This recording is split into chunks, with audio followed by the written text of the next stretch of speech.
Pela primeira vez na história do Brasil, um ex-presidente da República foi responsabilizado por liderar uma organização que tentou aplicar um golpe de Estado. Somada aos outros crimes, a pena de Jair Bolsonaro é de 27 anos e 3 meses de prisão. A primeira turma do Supremo Tribunal Federal também condenou outros 7 réus esta semana. Nos quase 136 anos de República, muitas anistias beneficiaram golpistas que depois voltavam a atacar a democracia com mais força. A decisão inédita do STF colocou um fim a esse padrão de impunidade.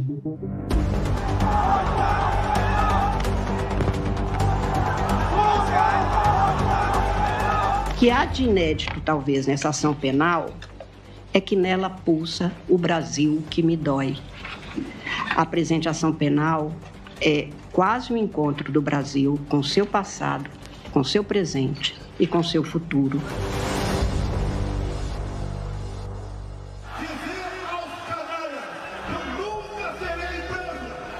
Jair Bolsonaro foi condenado à prisão com 5 militares e 2 delegados por liderar uma organização criminosa. Dano qualificado contra o patrimônio da União. Mantém! Deterioração de patrimônio tombado. Tentativa de abolição violenta do Estado Democrático de Direito. Os atos que compõem o panorama espantoso e tenebroso da denúncia são fenômenos de atentado com relevância criminal contra as instituições democráticas. É o primeiro ex-presidente da República considerado culpado por tentar um golpe de Estado. Fixo a pena final para o réu Jair Messias Bolsonaro em 27 anos e 3 meses. Quinta-feira, 4h30 da tarde, e a ministra Carmen Lúcia, do Supremo Tribunal Federal, acaba de garantir maioria para condenar pela primeira vez um ex-presidente da República por tentativa de golpe de Estado. E a gente conversa com o professor de História do Brasil, Carlos Fico, do FRJ, que acaba de lançar o livro Utopia Autoritária Brasileira, que fala da história de golpes no Brasil. Professor, em 136 anos de história, quantos golpes de Estado viveu o Brasil? Foram 15 golpes, considerando esse último. Professor, desses golpes, quantos ficaram impunes? Todos ficaram impunes, porque, naturalmente, quando os golpistas são vitoriosos, não cabe falar em punição, porque eles estão no poder.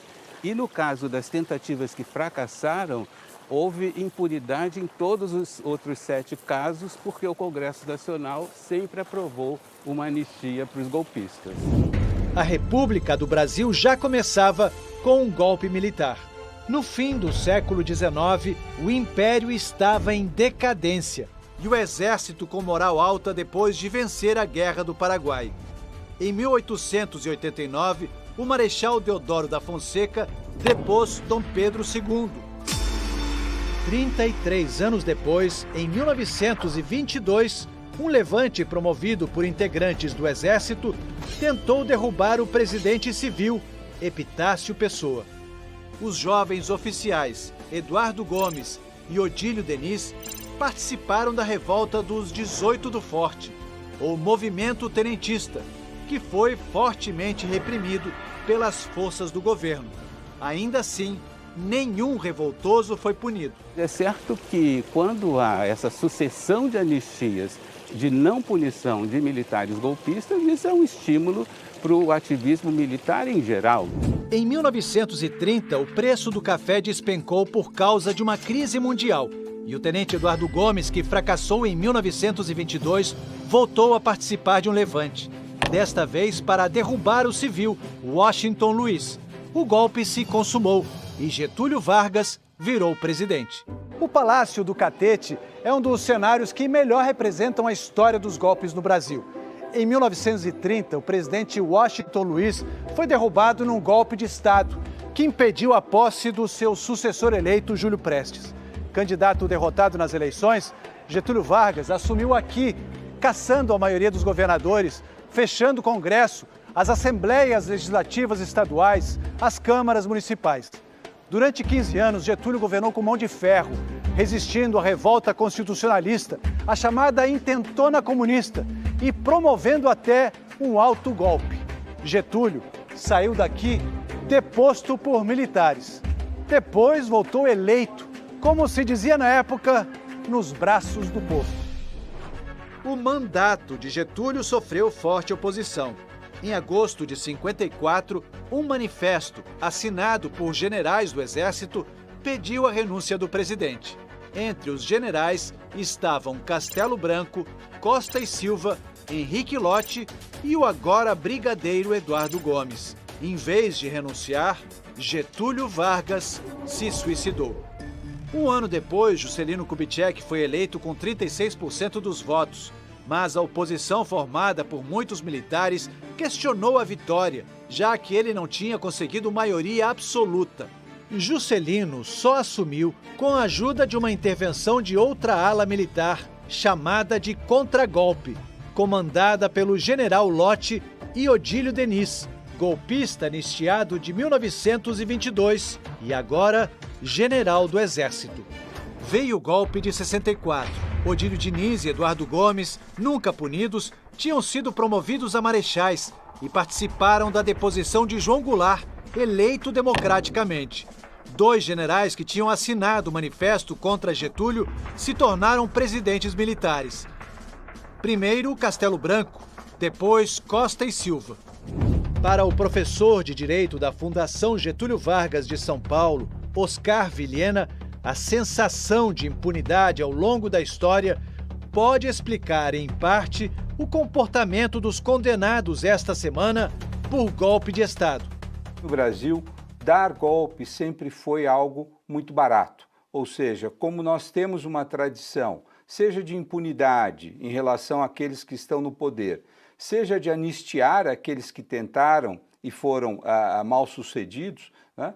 O fato é que eles não tiveram qualquer constrangimento em deixar uma trilha de provas do atentado à democracia, do atentado ao Estado de Direito que estavam realizando.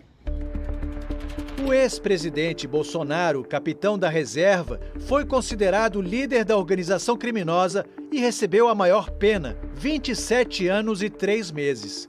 Depois, o general Walter Braga Neto, ex-ministro da Defesa, ex-ministro-chefe da Casa Civil e candidato a vice-presidente na chapa de Jair Bolsonaro em 2022. Almirante Almir Garnier, ex-comandante da Marinha. Anderson Torres, ex-ministro da Justiça e ex-secretário de Segurança Pública do Distrito Federal.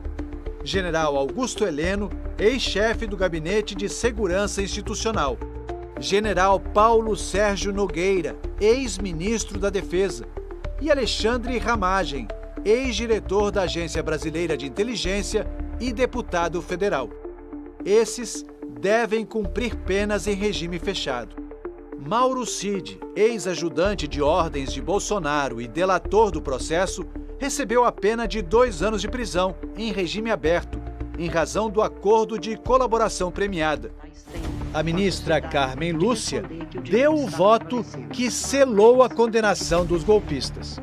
O 8 de janeiro de 2023 não foi um acontecimento banal, depois de um almoço de domingo, quando as pessoas saíram a passear. O voto final, que estabeleceu o placar de 4-1, coube ao presidente da primeira turma, Cristiano Zanin. Foram sucessivos atos perpetrados pelo então presidente da República para obter apoio de braço estratégico das Forças Armadas para o logro do plano. O ministro Luiz Fux foi o único que divergiu. Ele entendeu que o processo deveria ser anulado, argumentando, entre outros pontos, que a competência era da primeira instância e não do STF. E depois votou para absolver Jair Bolsonaro e outros 5 réus. Não há provas suficientes para imputar ao réu Jair Messias Bolsonaro os crimes de tentativa de abolição violenta do Estado Democrático de Direito, 359, golpe de Estado, dano qualificado pela violência e grave ameaça contra o patrimônio da União e com considerável prejuízo para a vítima, artigo 163, parágrafo 1 do CP, e deterioração de patrimônio tombado, artigo 62.1 da Lei Ambiental 9605. Na última sessão, o decano Gilmar Mendes compareceu ao plenário. E o presidente do STF, Luiz Roberto Barroso, sentou à mesa para acompanhar a leitura da sentença. Demonstrações de apoio institucional, dada a importância do momento histórico. O que fica é a percepção de que alguma coisa mudou no Brasil. Pela primeira vez está havendo a punição de golpistas, muito especialmente de militares golpistas, e é preciso lembrar, inclusive agora, sendo condenados a penas superiores a 2 anos, eles ainda passarão por um julgamento de honra no Superior Tribunal Militar. Os especialistas lembram que outros países da América Latina, como a Argentina e o Uruguai, já puniram militares acusados de tortura e de liderar regimes de exceção. No ano em que o Brasil completou 40 anos de democracia, a decisão do STF inaugurou um novo capítulo na história do país: o fim da impunidade a golpistas. Nós temos visto essa onda afetar os regimes na Turquia, na Hungria, na Polônia, na Venezuela, né? Na Rússia anteriormente. Então, em todos esses países, a democracia entrou num processo flagrante de erosão. Tá? E, nesse sentido, a tentativa de colocar o Brasil num processo de erosão foi interrompida. Isso é muito positivo e é isso que os meios de comunicação e os grandes meios jornalísticos ao redor do mundo têm destacado. O Brasil é um exemplo. O Supremo tem o prazo de até 60 dias para publicar o resultado do julgamento. Não há mais possibilidade de recursos para questionar a sentença, o que só seria possível se 2 ministros tivessem dado votos divergentes. Mas as defesas têm 5 dias para apontar contradições ou tirar dúvidas sobre a decisão. Os réus devem começar a cumprir as penas até o fim do ano, mas só depois que todos os recursos forem julgados pelo STF. Não há um julgamento das Forças Armadas.